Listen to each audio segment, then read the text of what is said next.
Sensasi adalah deteksi dan pengalaman langsung terhadap energi fisik sebagai hasil dari kejadian di lingkungan maupun kejadian di dalam diri kita. Persepsi. Persepsi adalah proses di mana impuls-impuls sensoris diatur dan diterjemahkan. Teka-teki indera yang terpisah. Yang pertama, sensasi dimulai dari reseptor indera yang mengubah energi dari sebuah stimulus menjadi impuls listrik yang berjalan di sepanjang syaraf menuju otak. Yang kedua, sensasi-sensasi yang terpisah ini dapat dijelaskan oleh kode-kode anatomis sebagaimana digambarkan dalam doktrin energi syaraf spesifik dan kode-kode fungsional dalam sistem syaraf.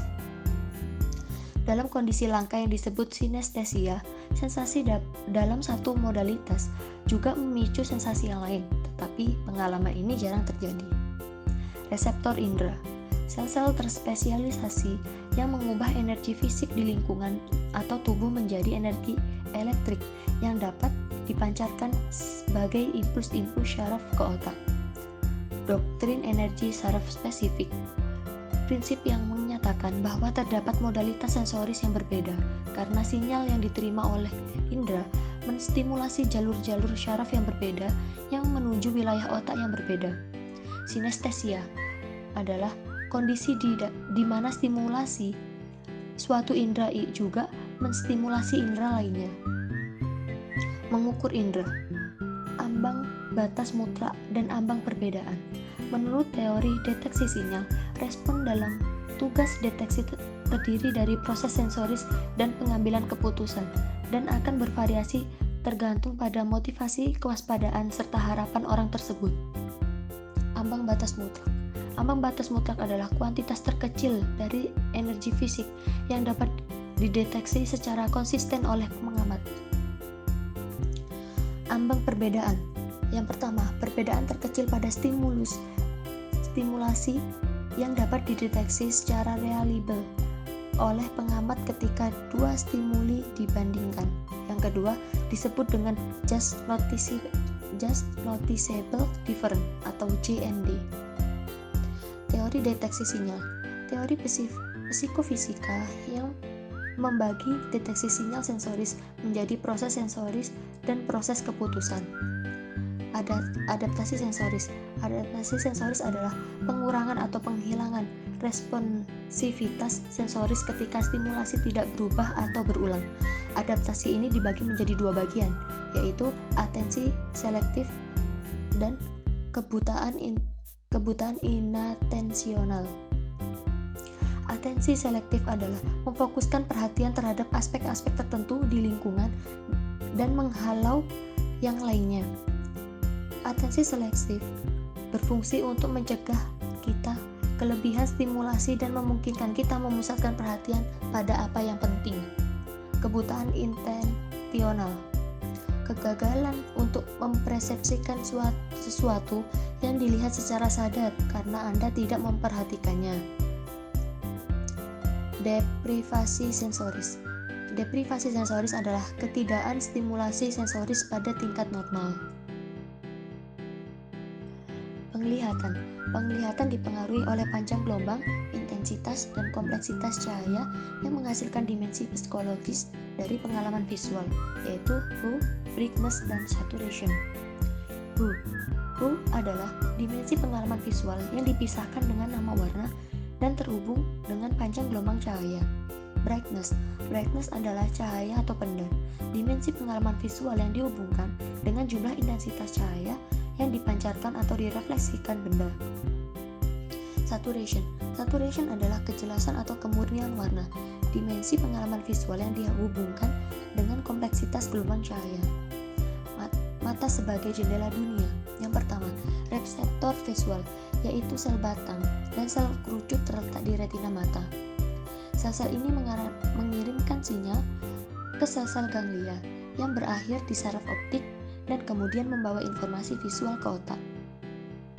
Sel batang yang bertanggung jawab untuk penglihatan dalam pencahayaan rendah, sedangkan sel kerucut bertanggung jawab untuk melihat warna. Adaptasi gelap terjadi pada kedua tahap tersebut. Struktur retina. Yang pertama, sel batang reseptor visual yang merespon cahaya redup.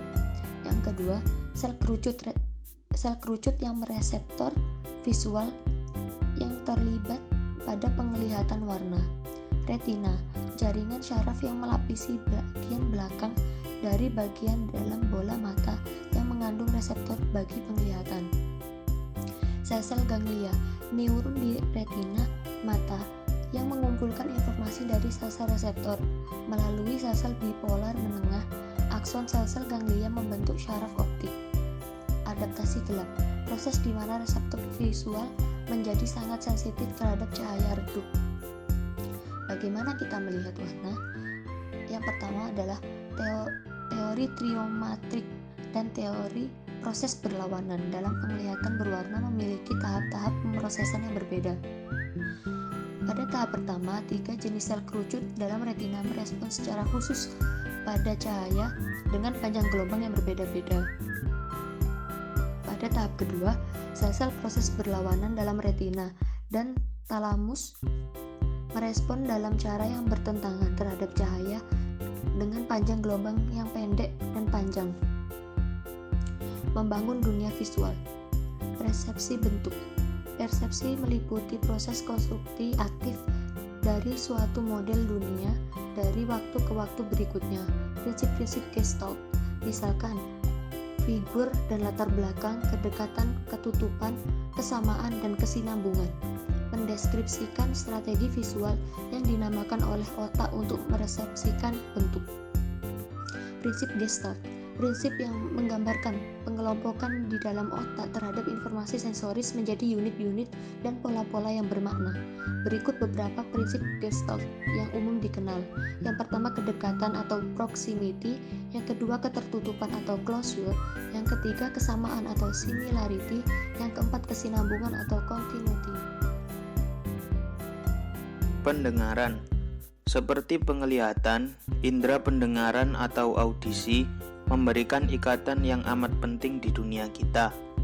Pendengaran atau audisi dipengaruhi oleh gelombang tekanan di udara maupun zat yang mengantarkan tekanan tersebut, terutama oleh intensitas, frekuensi, dan kompleksitasnya yang berhubungan dengan pengalaman kita akan loudness, pitch, dan timbre. Loudness merupakan dimensi pengalaman auditoris yang dihubungkan dengan intensitas tekanan gelombang. Pitch adalah dimensi pengalaman auditoris yang dihubungkan dengan frekuensi tekanan gelombang, tinggi atau kedalaman suara. Timbre merupakan kualitas pembeda suara, di mana dimensi pengalaman auditoris yang dihubungkan dengan kompleksitas tekanan gelombang. Struktur utama telinga. Gelombang suara yang dikumpulkan oleh telinga luar diarahkan menuruni kanal auditoris yang menyebabkan gendang telinga bergetar.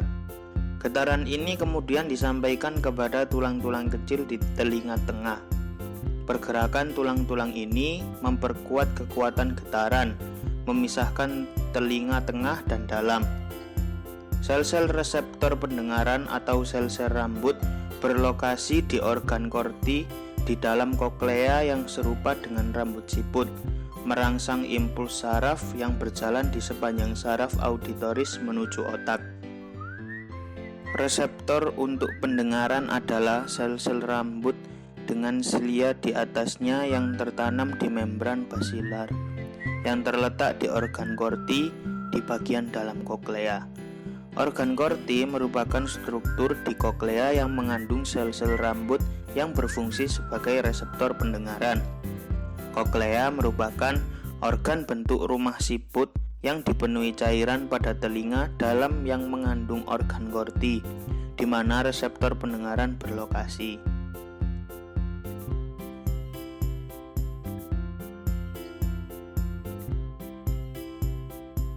Indera lain. Yang pertama yakni rasa atau sensasi kelezatan. Pengecap atau gustasi adalah indera kimiawi. Permukaan atas lidah disebut papila, mengandung banyak kuncup pengecap yang mengandung banyak reseptor. Papila merupakan bintil-bintil serup kenop pada lidah, mengandung kuncup pengecap. Sedangkan kuncup pengecap merupakan tempat bagi sel reseptor pengecapan.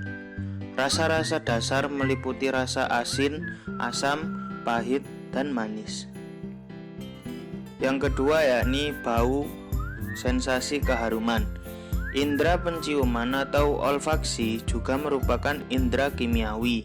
Tidak ada aroma dasar yang telah diidentifikasi dan terdapat ribuan macam reseptor yang berbeda. Peneliti telah menemukan bahwa aroma yang berbeda mengaktifkan kombinasi unik dari jenis-jenis reseptor yang ada dan mereka telah mengidentifikasi beberapa dari kombinasi tersebut.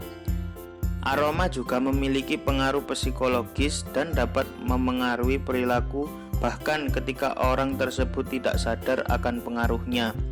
Perbedaan budaya dan individu juga memengaruhi respon seseorang terhadap aroma tertentu. Yang ketiga yakni indra peraba.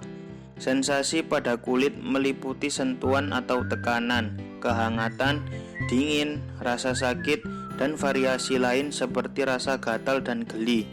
Para peneliti telah menemukan sebuah reseptor untuk rasa gatal tertentu dan kemungkinan adanya reseptor untuk rasa dingin.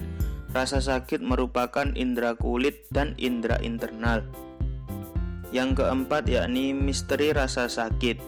Penjelasan yang paling penting untuk rasa sakit adalah teori gate control atau kontrol gerbang dan nyeri fantom.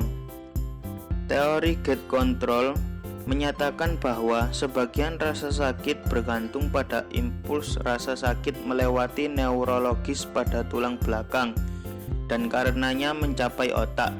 Jaringan saraf di otak dapat menimbulkan rasa sakit walaupun tanpa sinyal dari saraf sensoris.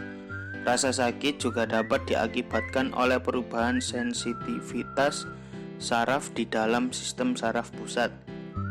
Nyeri fantom merupakan pengalaman rasa sakit pada bagian tubuh yang diamputasi. Rasa sakit muncul pada saat otak terhubung dengan sendirinya pada keadaan setelah mengamputasian salah satu bagian tubuh atau pemindahan organ tubuh. Rasa sakit dipengaruhi oleh genetika, ekspektasi, dan budaya. Yang terakhir yakni lingkungan dalam. Kinestesis mengatakan kepada kita di mana letak bagian-bagian tubuh kita dan equilibrium menginformasikan orientasi tubuh kita secara keseluruhan. Kinestesis merupakan indera yang memberitahu posisi tubuh dan pergerakan organ-organ tubuh, sedangkan equilibrium merupakan indera keseimbangan. Secara bersamaan, kedua indera ini memberikan kita gambaran akan tubuh. Keseimbangan tergantung terutama pada 3 saluran setengah lingkaran atau semikirkular kanal yang terletak pada telinga bagian dalam. Semikirkular kanal adalah organ perasa di telinga bagian dalam yang berkontribusi terhadap equilibrium dengan merespon rotasi kepala. Selanjutnya yakni kemampuan persepsi. Kemampuan persepsi didapatkan sejak manusia dilahirkan. Para psikolog mempelajari bahwa bayi memiliki kemampuan persepsi secara mendalam pada usia 6 bulan, bahkan mungkin lebih awal. Manusia juga mengalami periode kritis. Periode kritis yang terjadi di awal kehidupan akan mengalami perubahan, kemunduran, atau bahkan gagal membentuk jalur syaraf yang semestinya pada sel-sel sistem yang berada di syaraf. Persepsi sendiri pada akhirnya akan mengalami kerusakan. Hal ini menjadi sebab bahwa kebutaan dan ketulian bawaan lebih berhasil diatasi ketika dilakukan sedini mungkin. Selanjutnya yakni pengaruh psikologis dan budaya. Pengaruh psikologis pada persepsi mencakup kebutuhan, kepercayaan, emosi, dan ekspektasi yang menghasilkan kebiasaan merepresikan sesuatu berdasarkan ekspektasi. Budaya sendiri memungkinkan seseorang untuk melakukan apa yang mereka inginkan berdasarkan dengan pengalaman.